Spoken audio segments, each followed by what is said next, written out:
की जा सकती है। कम्युनिकेशन स्किल हो तो करोड़ों लोगों के आने जाने का इंतजाम हो सकता है। लोगों का सहयोग मिले तो रोज लाखों लोगों के खाने का इंतजाम किया जा सकता है। हमेशा डराने वाली पुलिस का व्यवहार दोस्ताना हो सकता है। हजारों धर्म गुरुओं और साधु संतों का मान रखा जा सकता है। गरीब और अमीर को बिना किसी भेदभाव के संगम में डुबकी का अवसर दिया जा सकता है। अगर बिजनेस की कुशलता हो तो 7,500 करोड़ रुपए खर्च करके 3 लाख करोड़ से अधिक का लाभ हासिल किया जा सकता है। अफवाहों के बावजूद कुशल प्रबंधन से लोगों का भरोसा जीता जा सकता है। महाकुंभ का आयोजन एक अग्नि परीक्षा थी। इस परीक्षा में केंद्र और राज्य सरकार खरी उतरी है। पूरी दुनिया में सनातन का मान बढ़ा है। पूरी दुनिया में भारत के मैनेजमेंट स्किल, क्षमता और कुशलता के प्रति विश्वास बढ़ा है। पूरी दुनिया ने माना कि जो कोई नहीं कर सकता वो भारत ने करके दिखाया है। इस अभूतपूर्व आयोजन की गूंज पूरी दुनिया में वर्षों तक सुनाई देगी। ये भारत की सनातन की सबसे बड़ी उपलब्धि है। महोदय, हमारे कुछ विपक्षी दलों से जुड़ी हुई राज्य सरकारों के भी नेता प्रयागराज महाकुंभ में आए थे और उनमें है उनमें डिप्टी सीएम कर्नाटक। उन्होंने लिखा कि इस पवित्र आयोजन के लिए सभी आयोजकों को धन्यवाद। यह किसी के भी जीवन का एक ऐतिहासिक क्षण है। सरकार ने यहां आए करोड़ों लोगों के लिए जो व्यवस्था की है यह कोई छोटा काम नहीं है। सरकार ने अच्छा काम किया है। मैं महाकुंभ का हिस्सा बनकर के बहुत खुश हूं। उत्तर प्रदेश सरकार के वरिष्ठ मंत्री मुझसे मिलने बेंगलोर आए थे और उन्होंने मुझे महाकुंभ में शामिल होने का निमंत्रण दिया। मेरे लिए शानदार अनुभव था। खन्ना जी ही गए थे। महोदय, इसमें बहुत सारी सक्सेस स्टोरी भी देखने को मिली थी और उसमें आर्थिक पक्ष के बारे में, महाकुंभ के आर्थिक पक्ष के बारे में इसको लेकर के अनेक बातें सामने आई हैं और खासतौर पर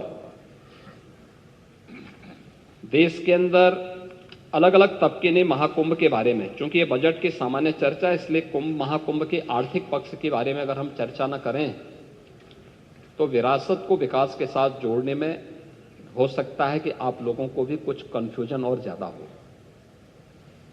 इसलिए उस विरासत को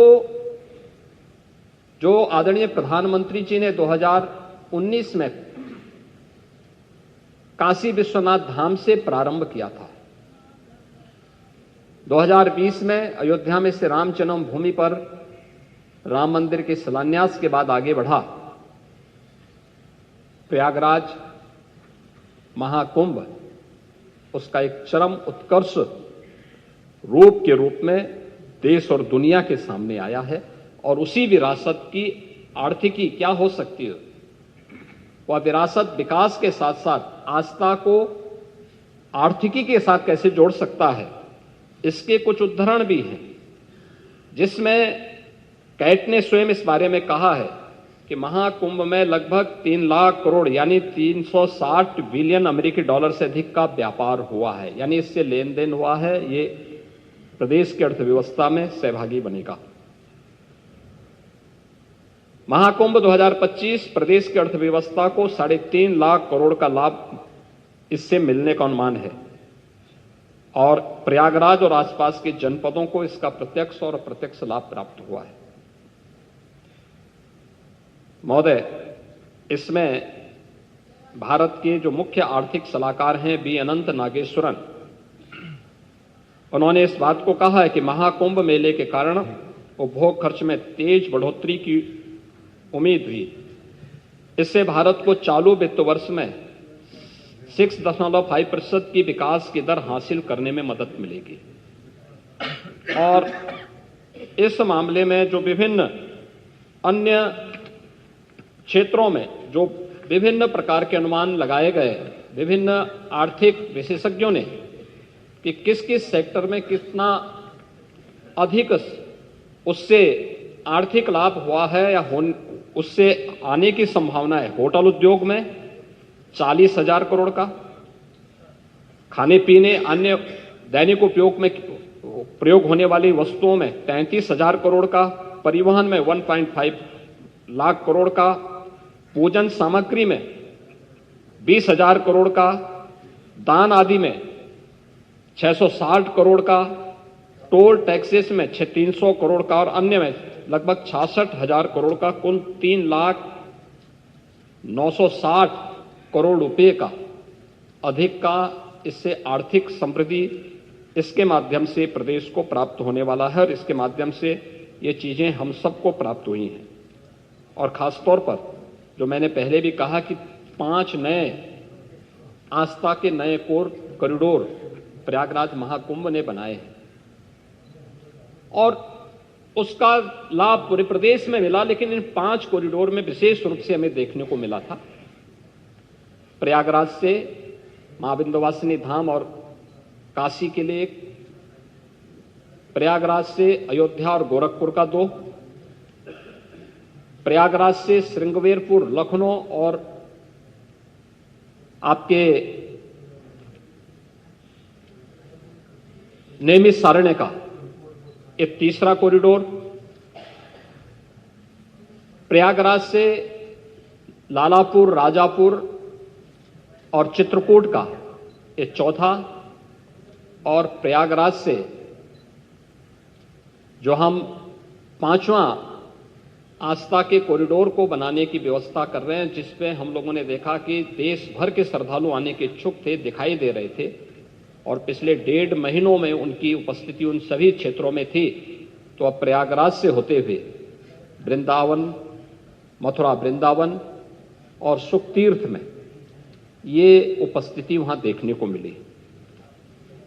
एक छोटा सा उदाहरण पर्याप्त है, बहुत सारे ऐसे उदाहरण हैं जिसमें प्रयागराज का है और वह समाजवादी पार्टी इसमें ज्यादा चर्चा कर रही थी कि नाविकों का शोषण हो रहा है, नाविकों को देखभाल नहीं की जा रही है। मैं एक नाविक परिवार की एक सक्सेस स्टोरी यहां पे बता रहा हूं। ये नाविक परिवार जिनके पास 130 नौकाएं थी, 45 दिनों की अवधि में इन लोगों ने शुद्ध बचत की है 30 करोड़ रुपए की। यानी एक नाव ने 45 दिनों में 23 लाख रुपए की बचत की है, कमाई की है। प्रतिदिन के अगर आप उनकी बचत देखेंगे तो यह लगभग 50 से लेके 52,000 पर डे की उनकी इनकम थी एक नाव की। और इसमें मैं तो गया था 27 फरवरी को प्रयागराज में, और प्रयागराज में जाकर के हम लोगों ने, मैंने पहले मां गंगा के प्रति कृतज्ञता ज्ञापित की थी अपने सहयोगियों के साथ में, मां गंगा का पूजन किया था, सफाई भी की थी।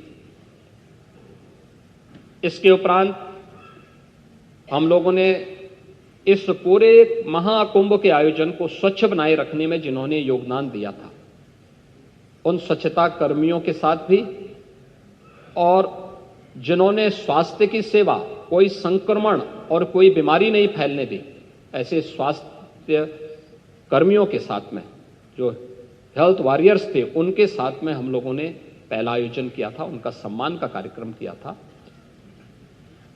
इस आयोजन के बाद हमारा दूसरा जो आयोजन था वह नाविकों के साथ ही था। नाविकों के साथ भी हमने संवाद बनाया था, उनके लिए भी हमने एक पैकेज की घोषणा की। इसके उपरांत हमने परिवहन निगम से जुड़े हुए उन लोगों के प्रति और रेलवे के उन सभी अधिकारी और कर्मचारियों के प्रति भी हम लोगों ने धन्यवाद ज्ञापित किया था, जिन्होंने श्रद्धालु जनों को वहां तक पहुंचाने में अपना योगदान दिया। उनके साथ भी हम लोगों ने कार्यक्रम किया था।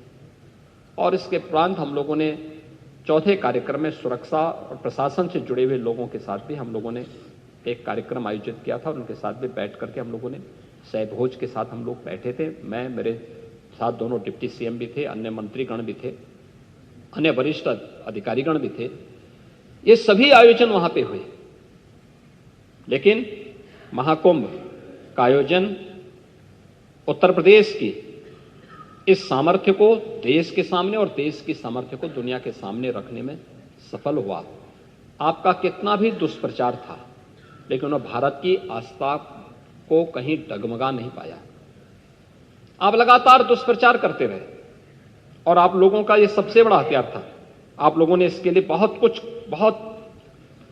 तरीके से इसको लोगों के सामने बहुत नकारात्मक तरीके से प्रस्तुत करने का प्रयास किया, लेकिन आपकी नकारात्मक बातों पे न प्रदेश की जनता को न देश की जनता को ही विश्वास था। और मुझे लगता है कि यह आपके लिए उल्टी गिनती है कि जनता आपकी बात को अब सुनना ही बंद कर दी है। आप देखें ना कि कोई उत्तर प्रदेश का कोई गांव ऐसा नहीं था जिससे बस वहां नहीं पहुंची हो। आस्था नहीं तो ये जो हम कर रहे हैं ना, संभल में भी कर रहे हैं, ये आस्था का ही सवाल है। ये आस्था का ही सवाल है। ये जो कॉरिडोर बन रहे हैं, आस्था का ही सवाल है। और उसी आस्था के सवाल के साथ जोड़ने के लिए ही सरकार ने इस आयोजन के साथ जुड़ करके, और ये जो 7,500 करोड़ रुपए खर्च किए थे, केवल कुंभ के आयोजन के लिए नहीं किए थे। हमारे लिए यह आयोजन प्रयागराज जैसी पौराणिक सिटी के सस्टेनेबल डेवलपमेंट के प्लान का, एक व्यवस्थित विकास की एक रूपरेखा तैयार करने की भी थी। और महाकुंभ के बहाने प्रयागराज के अंदर उस प्रकार के इंफ्रास्ट्रक्चर को देने में हम सफल हुए। 200 से अधिक सड़कों का चौड़ीकरण हुआ, 14 फ्लाईओवर बने, 9 अंडरपास बनाए गए, 12 कॉरिडोर बने, अक्षयवट कॉरिडोर,